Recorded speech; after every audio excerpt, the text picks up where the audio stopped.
All right, good morning, good afternoon, or good evening, or whenever you may be. This is 7th grade science at Ace Academy. Well, we begin another week here in the Brennan Bunker. Well, we're trying something just a little bit different than we did before. This is a Zoom meeting that I'm effectively recording. This allow me to be able to talk to you, you can see me, but also be able to work with the stuff on the screen as well. So we're going to see how this goes. Once again, so when you guys get to this in the in YouTube, remember to subscribe to the channel, hit that like button, and make sure you leave your comment because we're using comments as our attendance marker for how we tell who's been to class and who hasn't. So make sure you do put a comment down there after you like and subscribe to the channel. So 7.P.2.4 simple machines, day 3. We're talking about efficiency. So 7.P.2.4 says I can talking about today says I can recognize the simple machines will have ratings in use of an actual machine advantage and efficiency. So when we say efficiency, we're talking about how well it does its job. So, but start off with is actual mechanical advantage.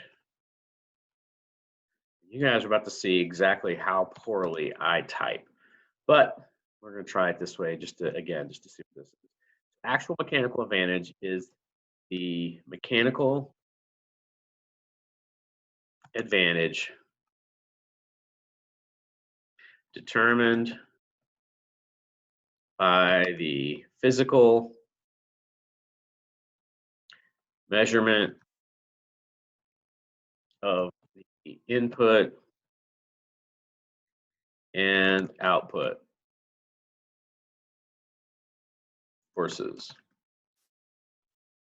So mechanical advantage determined by the physical measurement of the input and output. So not only we're not looking at what the other day we talked about ideal mechanical advantage, which was calculated by basically the machine that we were using and its measurements. So now we're looking at not just machine measurements, but the effort it takes to do the job that we're using the machine to help us do.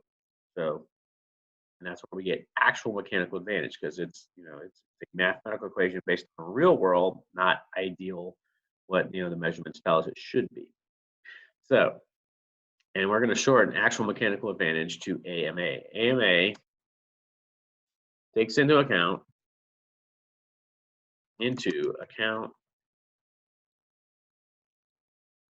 energy loss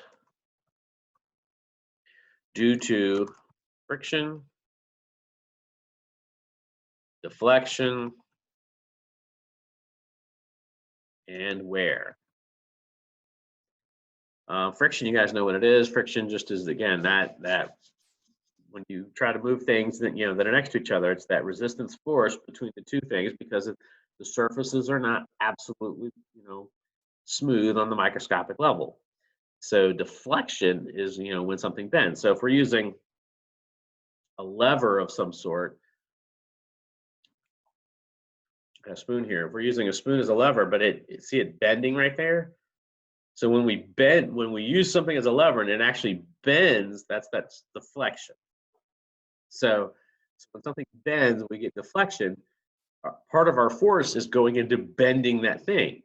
And then obviously wear is as you use something over time, it wears itself out.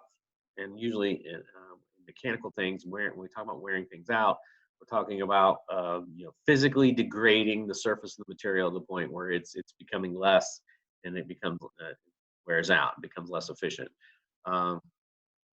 So the AMA, the AMA is calculated as a ratio, not quite, calculated as a ratio of measured force output to the measured force input. basically you just kind of restated that thing. So it's AMA equals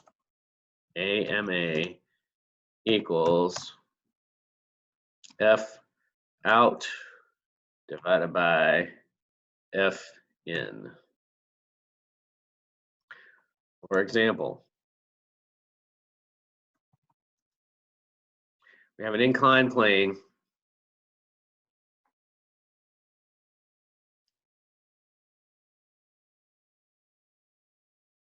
Okay, we do it that way. We have an inclined plane. We'll use the forces necessary to move an object to calculate an MI.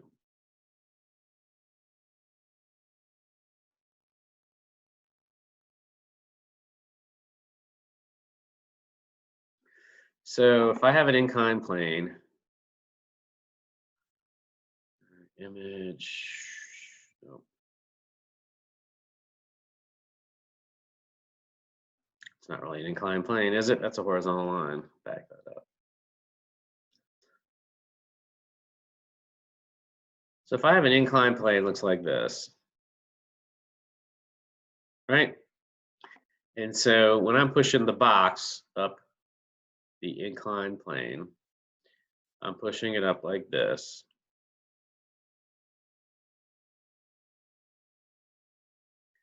And so the AMA is the F, out over the F in. So if I'm the box, so in this instance, the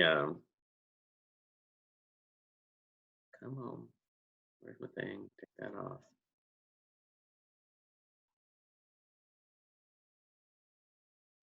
AMA equals FR over FE. FR divided by FE. Force of the resistance divided by the force of the effort for inclined plane. Force of the resistance is the actual weight of the box. Let's say mass of the box.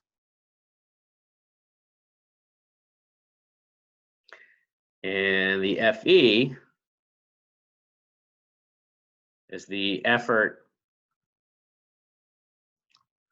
or force needed to move the box up the plane. So if I'm pushing on this thing up the plane, that's my FE. And FR is the, annotate. I got the box here, and the gravity pulls it down by acting on its mass, right? And so that's FR.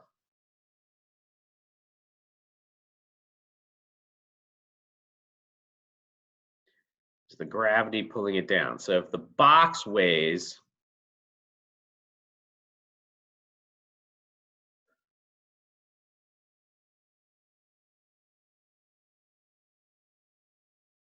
So if the box weighs 35 newtons, but the effort it takes us to push it up the ramp is 15 newtons. So that's FR divided by FE.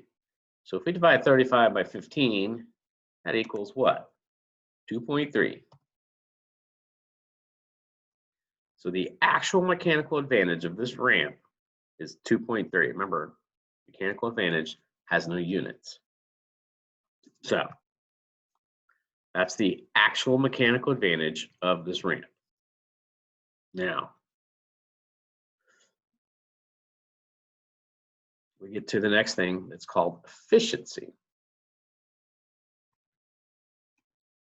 It's like, hey, wait a minute, how do we, so what is efficiency? Well, efficiency is the measure of the effectiveness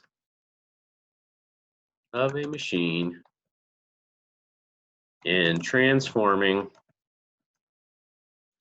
the energy and, whoa, I cannot spell. Actually, I can't type is what I can't do. Transforming the energy and power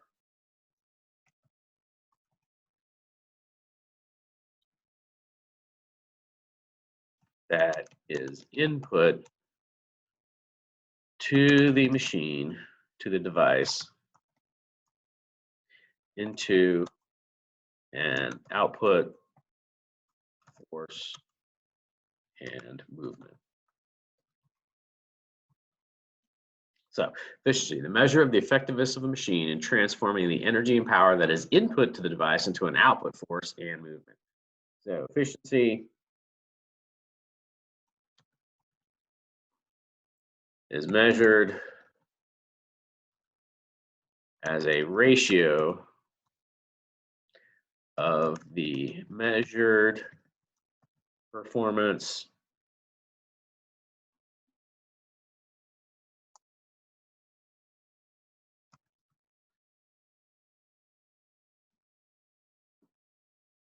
efficiency is measured as a ratio of the measured performance to the ideal performance of the machine. And remember, ideal doesn't take anything like, I guess I should take off those pictures. Let's see. So turn off, annotate, clear all drawings. All right. So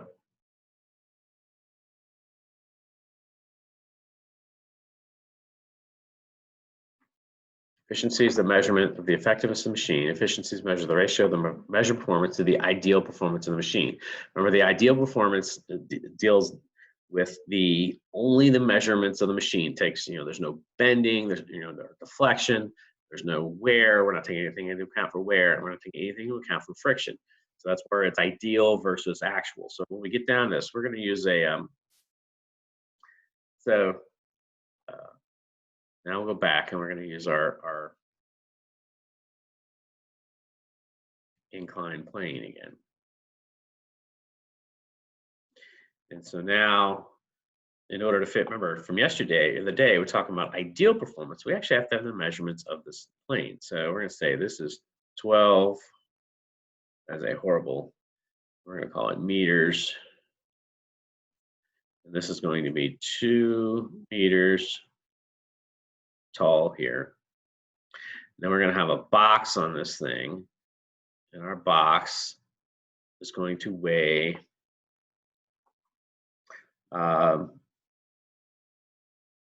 just 700, let's just say 783.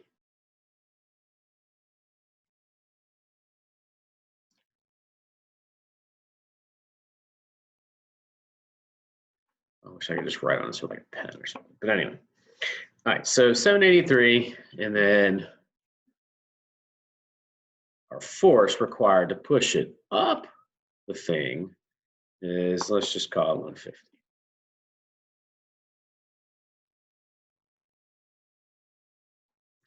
And remember, our force is newtons, so this is newtons. And this is newtons. Because we have to have units on forces. And so the ideal, get this off. So ideal mechanical average equals the length of the top versus the height, length divided by the height, right? So that's going to be, the length is 12 divided by the height is 2. So our IMA equals 6, right? Okay. Then we come down here to actual mechanical advantage,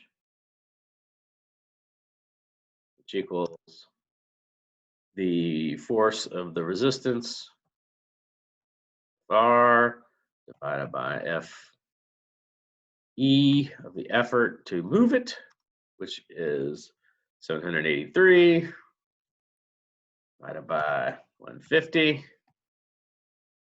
which equals 5.22. So our ideal mechanical advantage is 6. Our actual mechanical advantage is 5.22. So now it's like, well, wait a minute, we're talking about efficiency.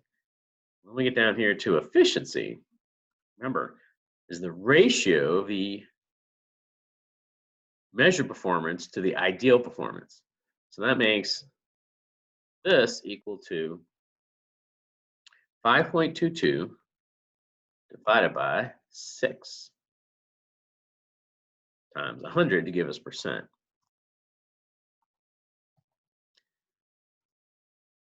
So we get an answer in percentage. It equals 0.87 times 100, which equals 87%. So now, our ideal mechanical advantage was 6. Our actual mechanical advantage was 5.22 because we actually put a ramp up and measured how much force it took to push a box up that ramp. Excuse me, wow. And then we take those two numbers and we divide them or make a ratio of them, which is the same thing. And we end up with an efficiency of 87%. So efficiency is the measure of the effectiveness of the machine in transforming the energy and power into an output force and movement.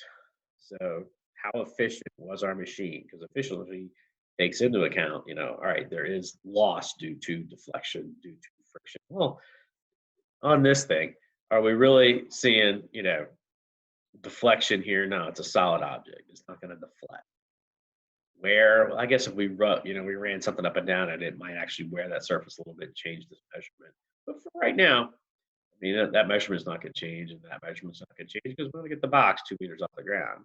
So what you're primarily dealing with a inclined plane here is the friction that occurs between the bottom of the box and the surface of the ramp. And friction loses us about 13% of our energy. That's quite a bit, isn't it? Anyway, so at the end of our lesson today, we are talking about, open my phone. So for the end of our lesson, so we talked about, turn that off. There. So at the end of the lesson, we're talking about, okay, recognize the simple machines will have ratings and use of actual machine mechanical advantage and efficiency.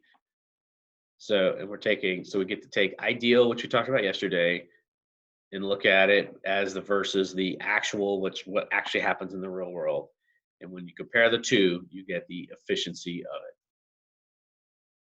Hope you guys wrote all this stuff down. If you don't, remember, just rewind the video, find the piece you missed, and we'll